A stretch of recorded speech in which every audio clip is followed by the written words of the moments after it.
I heard a voice kind of telling me to jump in front of the train. This is the train, this is the one that you're going to jump in front of. Jump, jump, jump. You're having these horrible thoughts about, if I don't do this, my mum could potentially be in a car crash tonight. It never goes away. It stays. Best thing to do was to try and commit suicide. I have been seeing faces at the moment, just warped.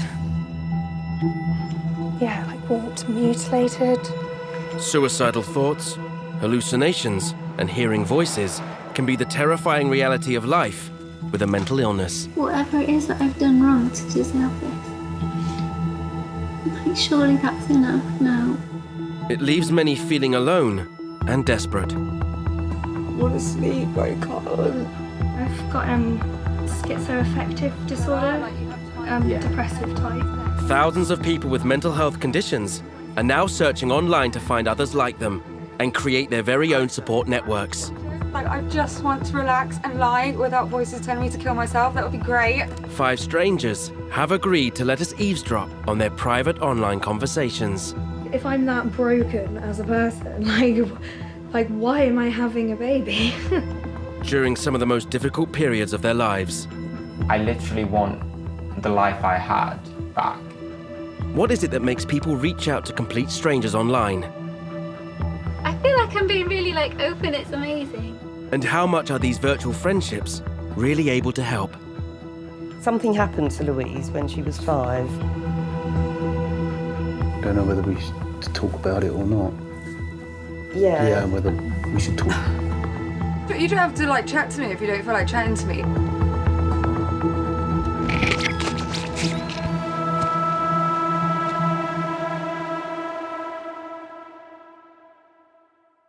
Hi. Hi. How are you? I'm good, thank you. I'm Daisy. I'm Angharad.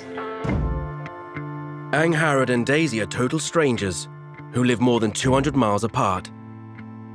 They have just one thing in common. They are mentally ill.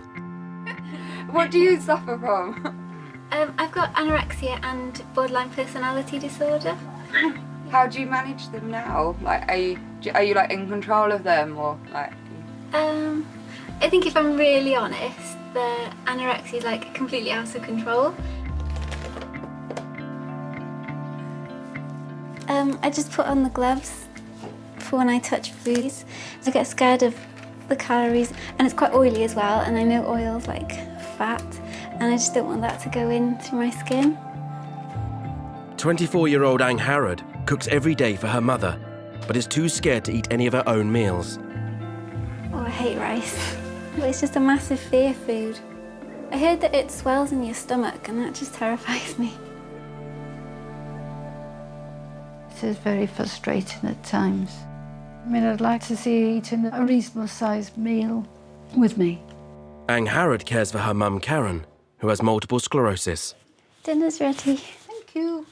I have to drink out of specific cups, so I'll drink out of... I know it's a baby bottle, but it's got measurements on it as well, so I can keep a track of how much I'm drinking.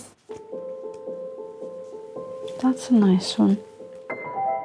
5 years ago, Angharad was forced to drop out of her university law degree when her anorexia left her too weak to concentrate. And last year, her life was seriously at risk when her weight dropped to just 5 stone. She was admitted to a psychiatric hospital.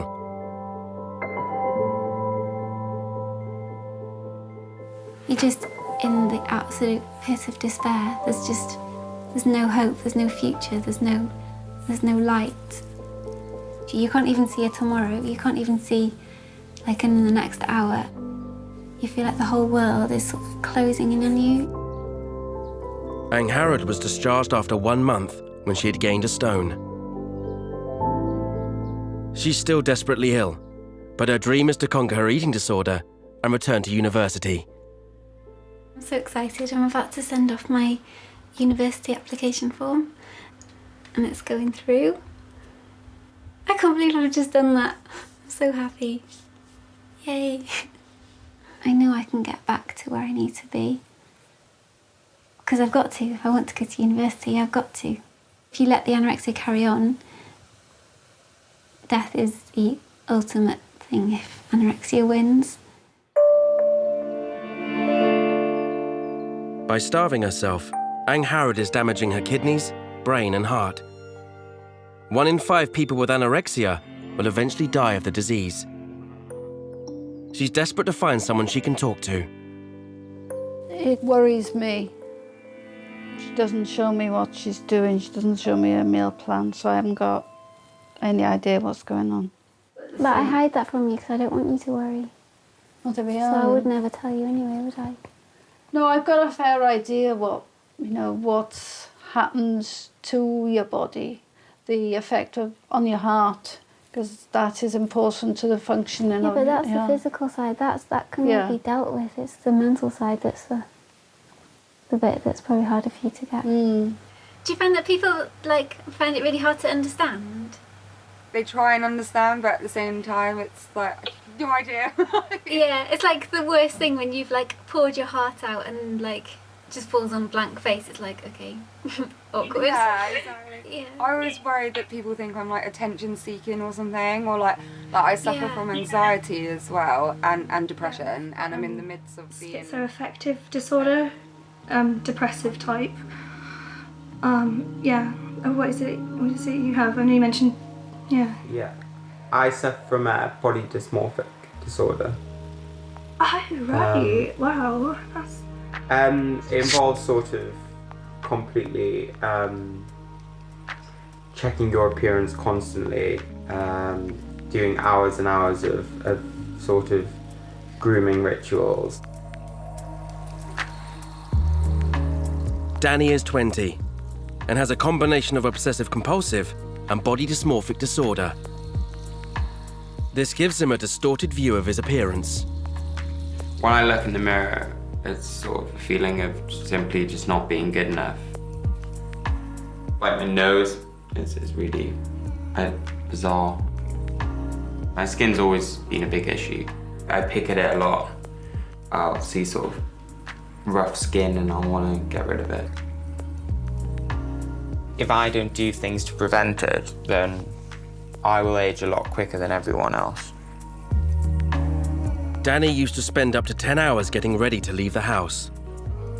Everything had to be sort of perfect, or he had to kind of look a certain way.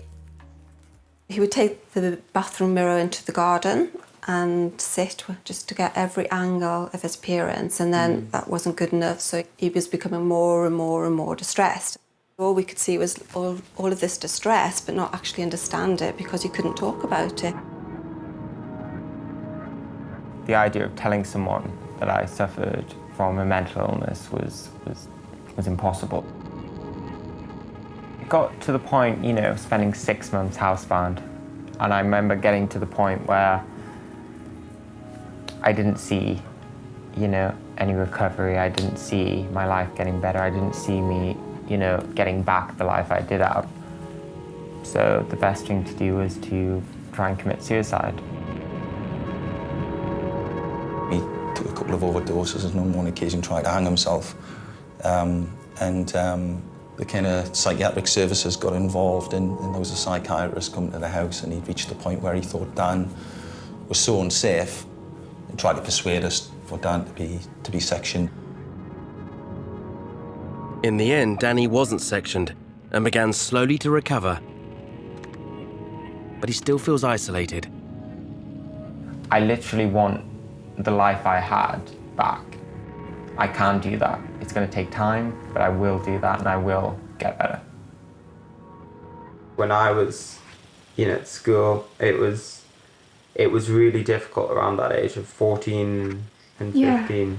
I had a friends group, and then it's sort of just within the space of 4.5, maybe 5 months, it just disappeared. And it was like mental health was just not something they want to hear about.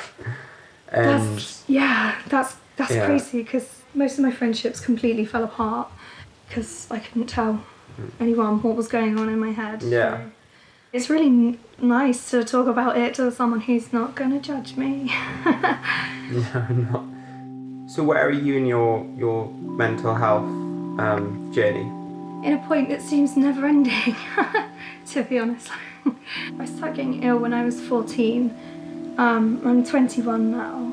It's a bit of a scary time for me, though, because I'm 34 weeks pregnant. Oh, really? Wow. So it's just it's been a bit full on.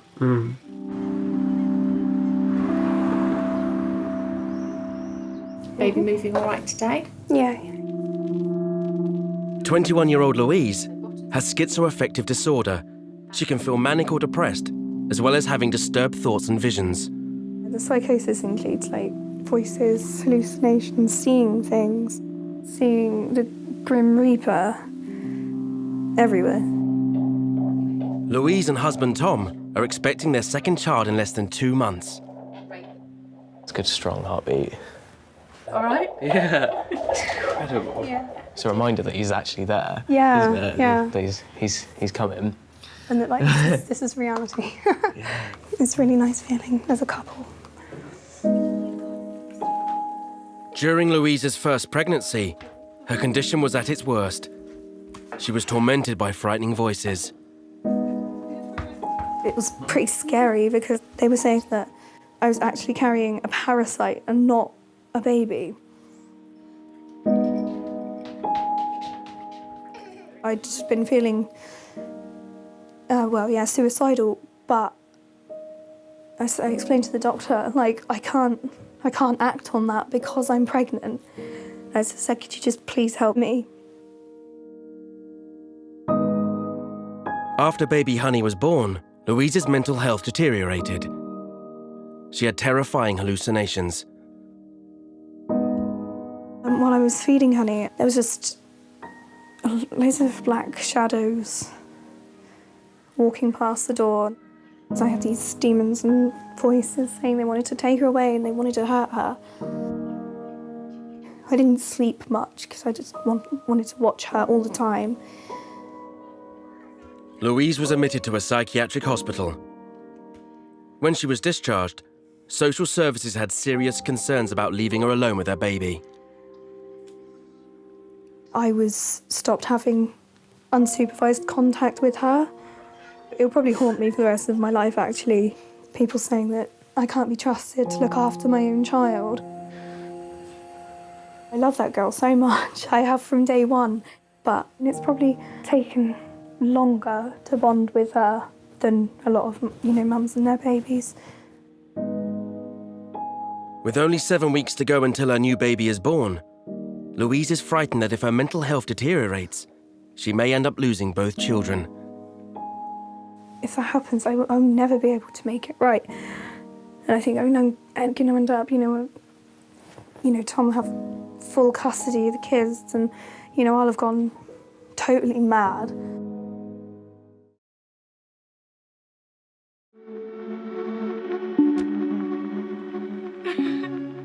Mama's gone. Depressive type. Almost half of young people with mental illness say that they find it easier to talk about their conditions online. I took from So yeah, I'm Mariam. I'm Daisy, it's nice to How meet old are you. you? And you, I'm how old are you? 24. Are you? You don't look it. I literally look about 10, don't worry. I'm kind of new to this whole mental health world.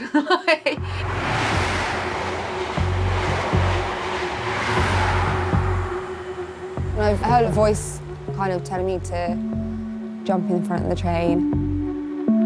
I'll say, oh no, I'm not going to jump in front of the train, it's ridiculous. And I'm not going to jump in front of the train. Daisy was at university when she started to hear what she describes as demonic voices. It's scary in the fact that something that's so loud in your head that no one else can hear. She also started to imagine committing violent acts. If I was cutting up some vegetables in the kitchen and a family member walked in, Spinal would be just stab them. And I have this image of me stabbing at them and smash a glass in their face. There's another possession about putting the cat in the microwave and turning the microwave on, just discussing things like that. The reason I never told anyone is because I thought that I'd be put in a straitjacket or like a padded room or something. Last year, 24-year-old Daisy plucked up the courage to see a psychiatrist and was diagnosed with depression, anxiety, and obsessive-compulsive disorder. It's like 3. How can I be diagnosed with 3? Like, I just thought there'd be 1. Daisy is now living with her parents, but craves freedom. So we come on into the kitchen. It's got potential, definitely. She's looking to buy a flat with boyfriend Callum. I'm excited about being independent. I can't wait to cook. And I can't wait to just have a place that's my own. It's not something we just decided to do overnight. It's about trying to make sure it's right for both of us. But at the same time, just a bit nervous about flying the nest because I've been so dependent on my parents at the moment since my diagnosis. Daisy's plan is to move out and put the worst of her mental health issues behind her. I've got all these like little self-help book things. That one's overcoming low self-esteem, overcoming obsessive thoughts. This I got it the other day actually when I was really, really anxious. It's just from the NHS and it's like a relaxation CD.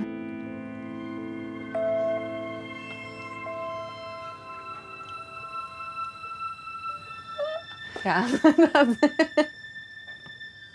But she's still frequently experiencing crippling panic attacks. I don't feel very well. I want to sleep, but I can't. I don't know what to do. I have no idea what's wrong with me. I have no idea. It's...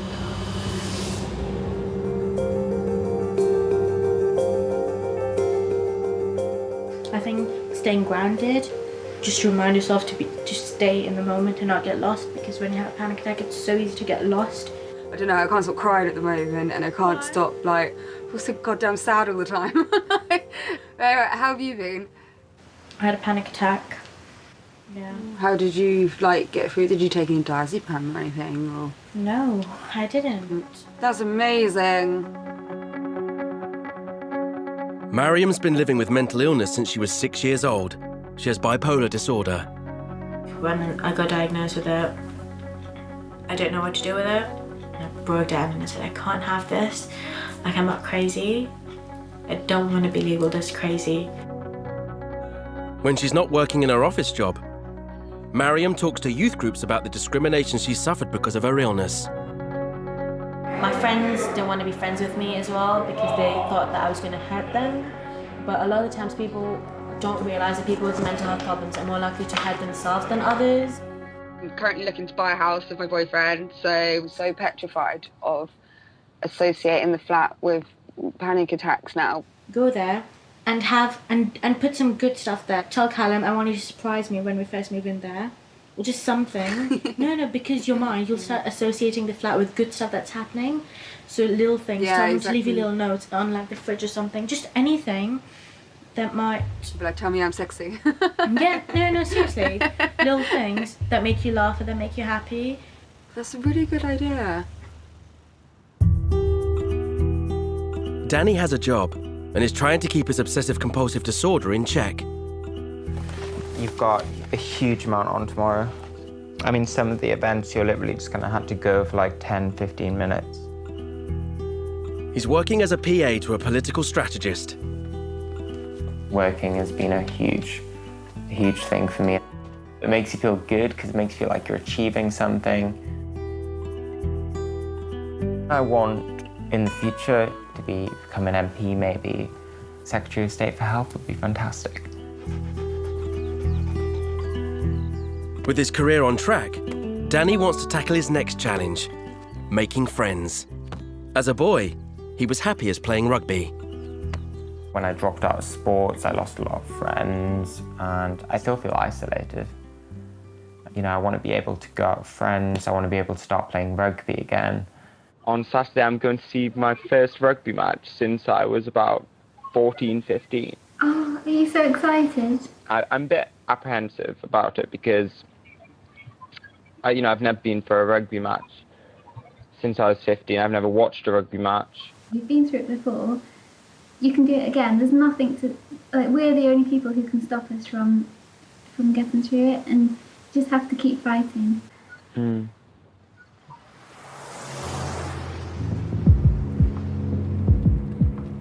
Playing rugby was sort of my outlet.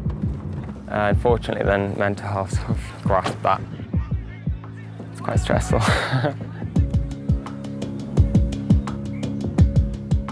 Hopefully the cigarette will make me feel more relaxed.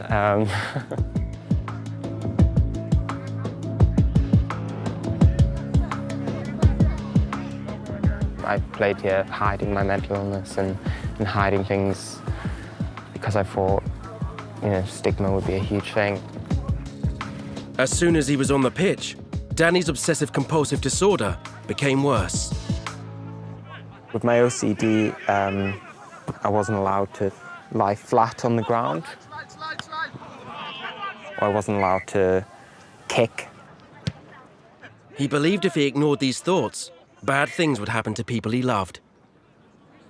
I think my mum could potentially be in a car crash tonight, or something bad will happen and my mum will lose her job.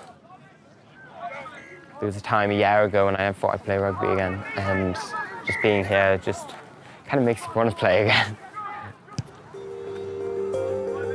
I just want to be able to go and play rugby again. I want to be able to go out. I want to be able to see my friends whenever I want. Okay, so I've just had an email from UCAS, which is my university application, and it says something has changed on your UCAS application. Please log into UCAS Track to view the changes. It's the day Angharad finds out if her university application has been successful. I'm so scared. Like, what if I get rejected? It's oh my god. Okay, I don't know if you can see this. It says Cardiff University has offered you a place for French and Spanish. Oh my gosh. I could be going to uni next year. I've got to get better now.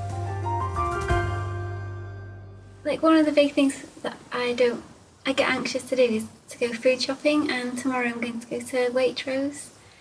Because I had a look online, and some of the foods they do, they're like little salads and things like that, just small portions, which will be perfect for me, because I get really anxious about kind of having a big portion of something in the fridge. How long's it been since you've done something like that?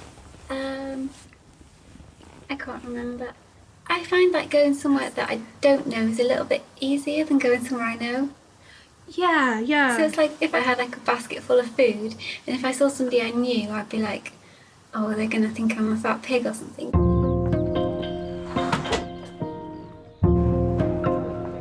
For most people, going to a supermarket is an everyday act. For Angharad, it's absolutely terrifying. You know when you set yourself something to do, and then it suddenly hits you, like how big a challenge it is. Like, I thought I would be okay with it. It's like I can hear like the voices telling me you can't do it.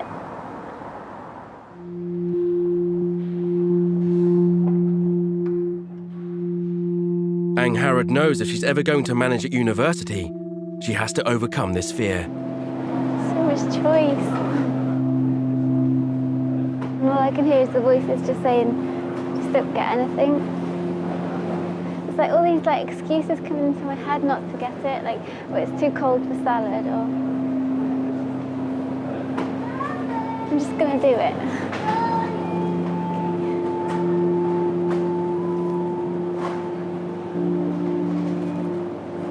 It's really heavy.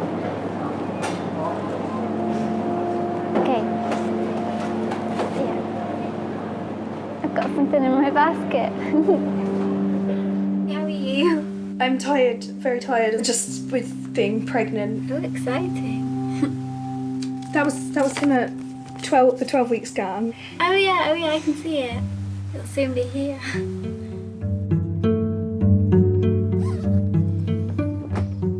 Oh, that's the coat, isn't it? Oh, yeah. We brought Honey home from the hospital in.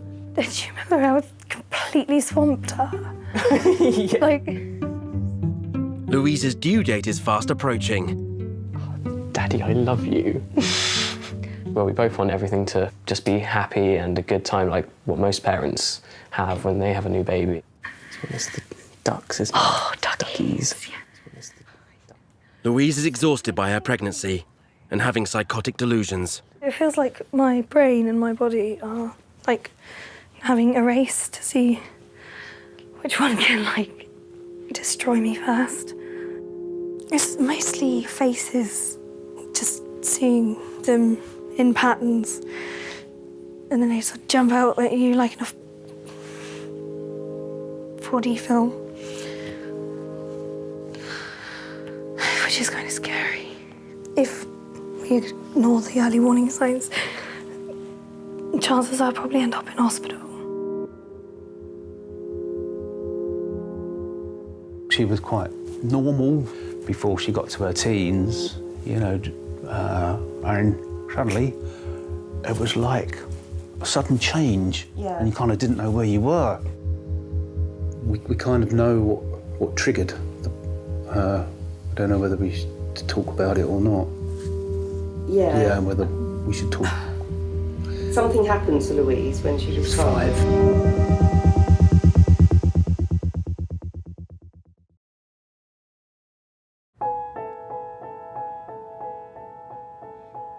It's 3 weeks until her baby is due, and 21-year-old Louise's mental health is deteriorating. She risks being admitted to a psychiatric unit. Louise has been battling with her condition since childhood. I did have one very traumatic experience when I was 5. I was sexually abused by a family friend. It's definitely made things a hell of a lot more difficult for me because I did get very angry. I did get quite violent at times, you know, because of my emotional difficulty in dealing with it. There may have been an underlying mental problem with Louise anyway. You can't really ever know. She is a good mum. Very good mum, very caring, very nurturing. When her first baby was born, Louise wasn't allowed by social services to be alone with her. She's terrified it will happen again. I want to do it right from the beginning. It does mean a lot to me because I just missed out on so much with Honey that I can't get back, you know? If I'm that broken as a person, like why am I having a baby? Nobody's broken. I know that's how you feel, but and I know it's not going to make any difference me telling you you're not. It's nice to hear though. It's normally like that kind of statement would annoy me, but because I know you've suffered, like you know what it's like to feel like that. How are you? I'm not having the best day, but it's fine. It's just got to get on with it. It's just one of those days. Yeah.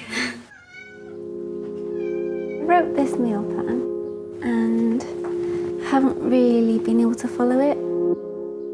Ang Harrod is now only 5.5 stone and risks being admitted to hospital. She's been for a checkup with her mental health nurse. I had ankle weights on, so she wouldn't have known that my weight was this bad. You had what on? Ankle weights. What are they? They're just like weights that I put around my ankles to make me heavier than what I am. I had to sneak them past my mum.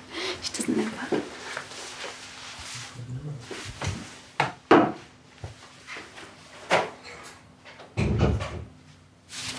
Basically, you just put them around your ankle like that. I feel really bad using those because it's basically lying, and lying is something that I hate. Like, I never, ever, ever lie. That's the thing I hate about this illness. It just turns me into like such a horrible person, and I can't even put into words how much I hate myself for doing that. I'll just look online at menus at different supermarkets, just all the foods that they have on offer, and it's just constantly looking for food without eating it. Ang Harrod knows if she loses any more weight, she could die. I'm not better, and it's terrifying. Like, what if it doesn't happen? These voices are driving me completely insane. I'm scared to walk anywhere because they tell me to walk in front of big lorries. I just wish it would go away. Like, surely that's enough now. Whatever it is that I've done wrong to deserve this.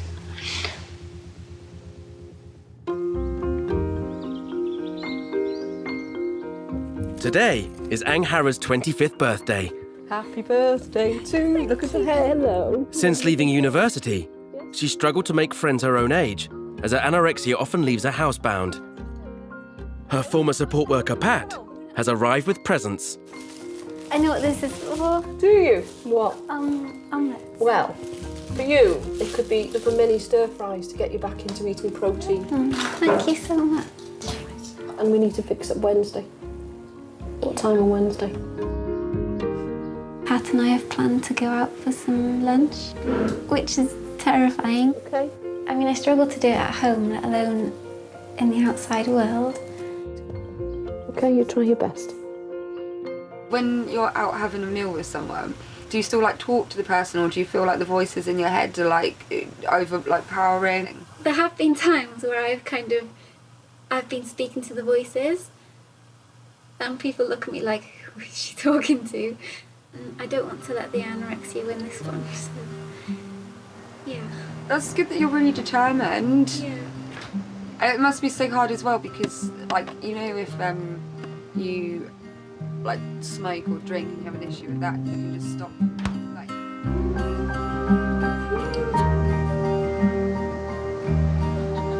Daisy hoped being away from home on holiday would give her a break from her mental illness. I don't know if anyone else gets this or it's just me being paranoid, but sometimes I feel like people in the hotel are like trying to trick me or something. This is where we are. Like when we first went into the hotel and they're giving us some drinks and stuff, I don't know why, but I always think, oh, what if they're going to poison me? It sounds really strange, but I always think it's like too good to be true. And I was like, I'm on bloody holiday, like give me a break. Like with mental health, it's there every hour of every minute of every bloody day. Unfortunately, it's the reality, isn't it? I just want to relax and lie without voices telling me to kill myself. That would be great. Just for 5 minutes. I spend so much money and so much time doing like all these workbooks and stuff about panic and like obsessional thoughts and stuff, and then like I go and carry on like having loads of panic attacks, and I'm just like, what is the point? If you've got something that makes you really happy, do more of it in that new foreign environment, so it makes you feel a lot more relaxed. Maybe. So everything you've read about isn't going to waste. Maybe.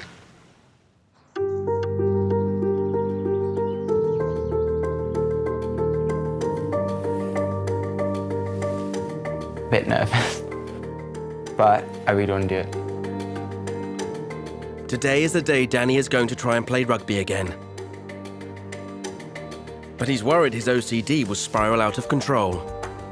I think I just try to focus on one thing, and I think I'm trying to, you know, if I get a bit of OCD, I get a bit of OCD. I can't really stop that from happening.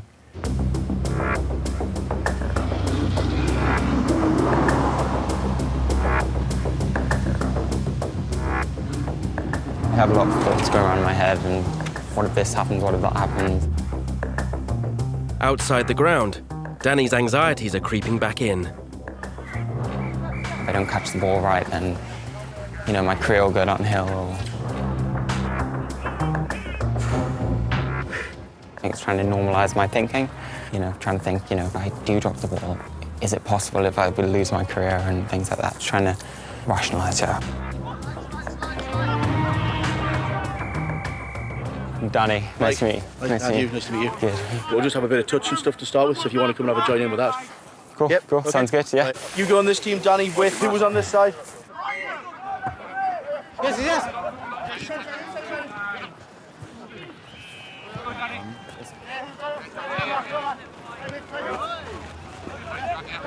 This is this side, this side.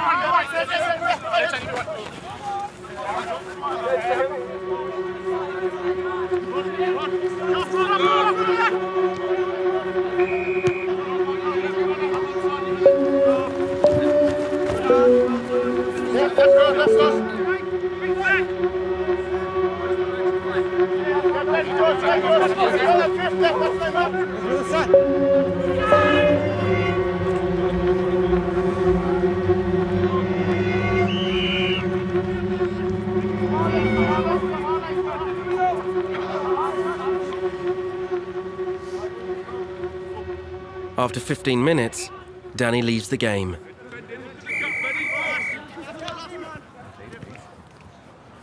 It was a lot harder than I thought it'd be. I think I could have done longer. I think it's all the anxiety building up, and I think it sort of got the better of me a bit at the end. And but I'm glad I did it, I think.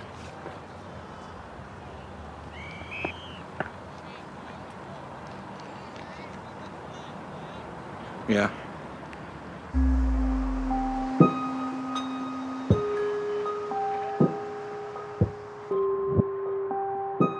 Louise's mental state examination today revealed her to be thought disordered with poverty of contents of her speech. She was unable to express whether there were any auditory hallucinations present.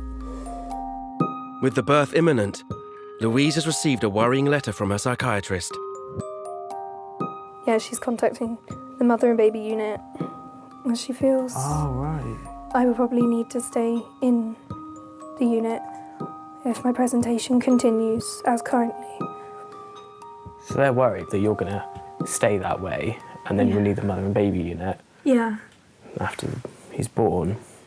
I think if I'm in the same state when he is born, I'll be going straight there. I have been seeing things. It's faces at the moment. Just warped. Like warped, mutilated. It's quite scary at night.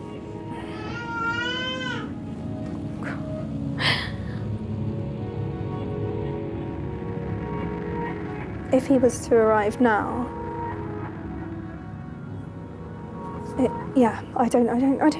I'm not sure if I would cope. Kind of thinking, like, you know, is Louise going to be made to go to a mother and baby unit? It's getting really close now.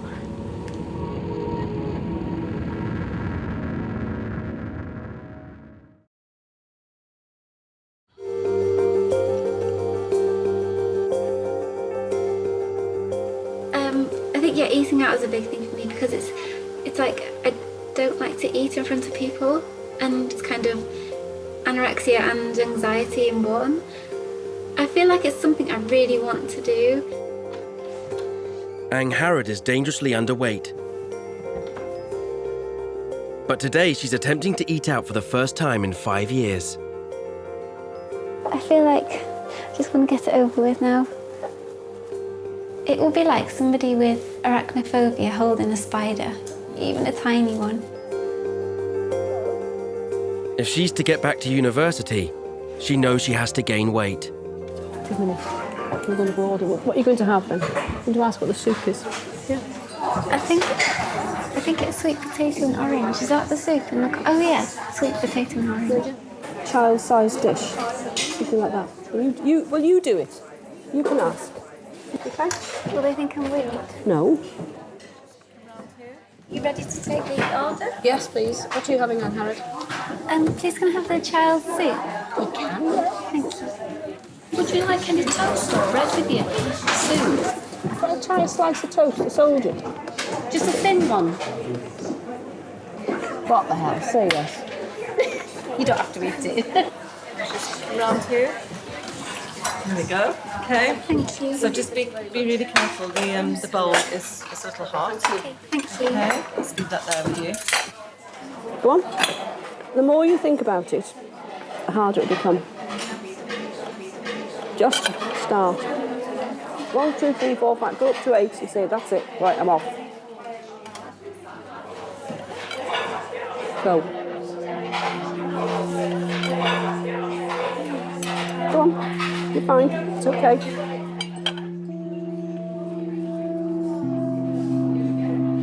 just wish I could just do it. 1, 2, 3, go. Go. Do it again. 1, 2, 3. Right, that's it. That's good.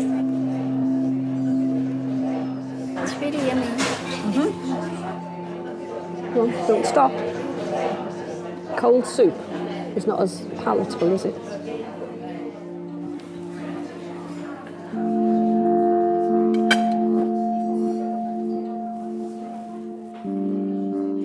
How do you feel about those 3 pieces of bread there? They look really buttery. I don't think there's much butter on them. It's all melted in. It's very tasty, actually, Hannah. Pick it up with your hands. I can't touch it. Yes, you can. Yes, you can. No harm's going to come to you. None whatsoever. Don't overthink. There you go. Hey ho, very good. Well done.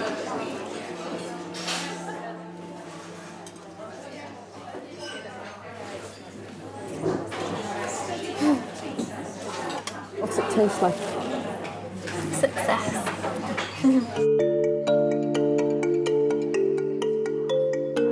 We got a flat! We got a flat! We got a flat! We got a flat! Daisy is celebrating.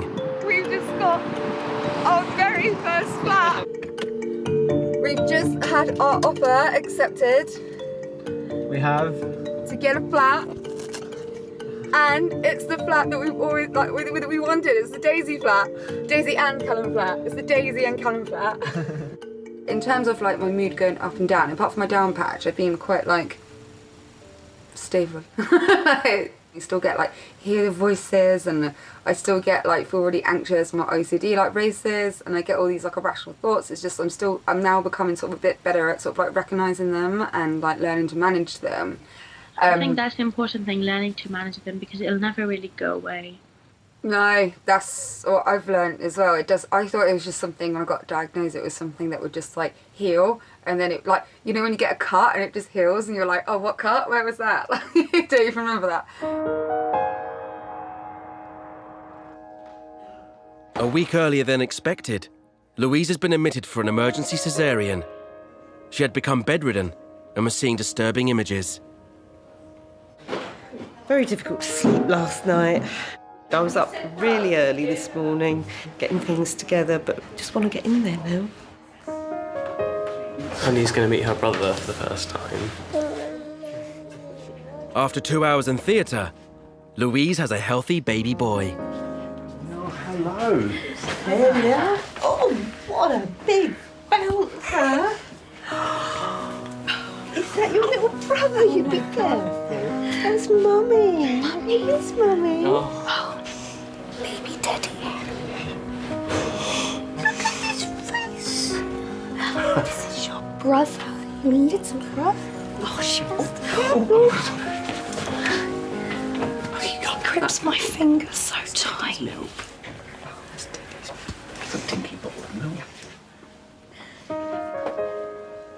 Louise is supposed to stay in hospital according to the birth plan for about 4 days. I think it's to kind of check Louise's mood, keep an eye on her meds, because they're introducing some new meds, I think, to replace the current antipsychotic. So kind of keep an eye on that, see how that goes, see how Louise reacts to it all, and kind of taking into account that her mood might be worse or whatever.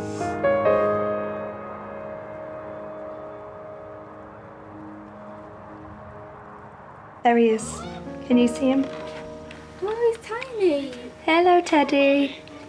He's saying hello to Aunt Harriet. He's got his little bunny in with him as well. He loves his bunny. After the birth, Louise started a new course of medication.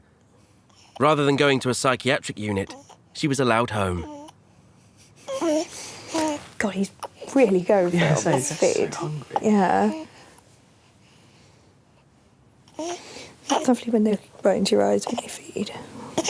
Realised I've been hogging him. And yeah, so sort of like I said, like you asked to do a feed, yeah. didn't you? Like, it's been amazing. So it's the total opposite to how it's been the last few months. My mental health is completely different. Talking to the other people online has given me quite a self-esteem boost. I don't feel like I'm just a Fruit Loop who's been written off by society.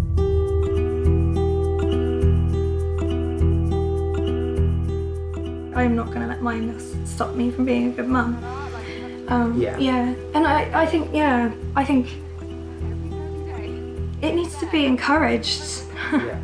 I've become so much better and so much stronger by talking to you, and I really, really appreciate, you know, all your help and support. It's just something I've never had before, and I'm not sure it's something you've had before, but you know, it makes all the difference.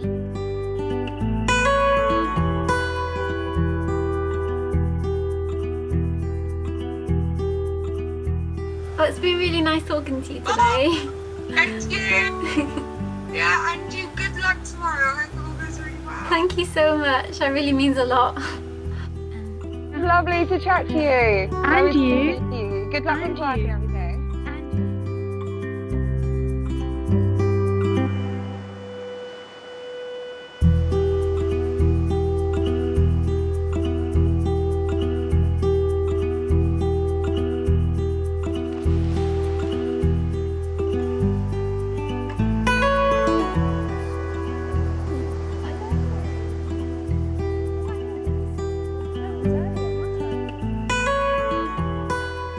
Parents in wheelchairs need support, but they can still be the best parent. And that's what it's like. You know, my head is in a wheelchair sometimes. But yeah, we do it together, don't we? Yeah. And that's how it always will be, I think.